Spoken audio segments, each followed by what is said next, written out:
জাতীয় সংসদের ব্রাহ্মণবাড়িয়া ৩ আসন পুনর্বিন্যাসের প্রতিবাদ, পাবনা ১ আসনের সীমানা পুনর্বহালের দাবিতে মহাসড়ক অবরোধ করে বিক্ষোভ সমাবেশ করেছে এলাকাবাসী। ফরিদপুর ২ আসনে ২টি ইউনিয়নকে যুক্ত করা নিয়ে অবস্থান কর্মসূচি পালন করেছেন স্থানীয়রা।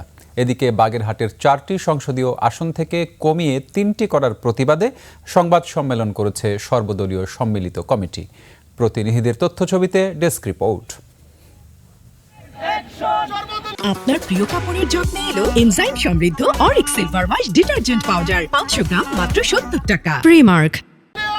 সংসদীয় আসনের সীমানা পুনর্নির্ধারণের মাধ্যমে ব্রাহ্মণবাড়িয়া ৩ সদর ও বিজয়নগর আসনের ২টি ইউনিয়নকে ব্রাহ্মণবাড়িয়া ২ সরাইল ও আশুগঞ্জে অন্তর্ভুক্ত করার প্রতিবাদে ঢাকা সিলেট মহাসড়ক অবরোধ করেছেন বিক্ষুব্ধ এলাকাবাসী। বেলা ১১টা থেকে ঢাকা সিলেট মহাসড়কের বিজয়নগর উপজেলার চান্দুরা বাসস্ট্যান্ড এলাকা অবরোধ করা হয়। সর্বদলীয় সংগ্রাম পরিষদের ব্যানারে আয়োজিত এ বিক্ষোভ কর্মসূচিতে বিএনপি, এনসিপি ও জামায়াত ইসলামীর নেতাকর্মীরাও অংশ নেন। বিজয়নগরের জনগণ বারবার আন্দোলনে নেমেছে, রাজপথে নেমেছে। আমরা সদরের সাথে থাকতে চাই, সরলের সাথে থাকতে চাই না। অবরোধের কারণে যান চলাচল বন্ধ হয়ে ঢাকা সিলেট মহাসড়কের দুই পাশে অন্তত ১০ কিলোমিটার এলাকা জুড়ে তীব্র যানজট সৃষ্টি হয়। পাবনা ১ বেড়া সাথিয়া সংসদীয় আসনের সীমানা পুনর্বহালের দাবিতে ঢাকা পাবনা মহাসড়ক অবরোধ করে বিক্ষোভ করে পাবনার বেড়া উপজেলার বাসিন্দারা। সকাল ১০টা থেকে বেড়ার সিএনপি মোড়ে ঢাকা পাবনা মহাসড়ক অবরোধ করেন আন্দোলনকারীরা। দাবি না মানা হলে কঠোর আন্দোলনের ঘোষণা দেন তারা।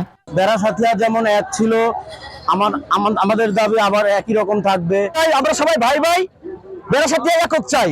ফরিদপুর ৪ আসনের ভাঙ্গা উপজেলার আলগি ও হামিরডি ইউনিয়নকে কেটে নিয়ে ফরিদপুর ২ অন্তর্ভুক্তি করার প্রতিবাদে উপজেলা বিএনপির উদ্যোগে প্রতিবাদ সমাবেশ ও অবস্থান কর্মসূচি পালন করা হয়। দুপুরে ফরিদপুর বরিশাল মহাসড়কের বিশ্ব রোড গোল চত্বর সেতুর নিচে অবস্থান কর্মসূচি ও আলোচনা সভায় বক্তারা আসনটিকে আগের অবস্থায় ফিরিয়ে আনার দাবি জানান।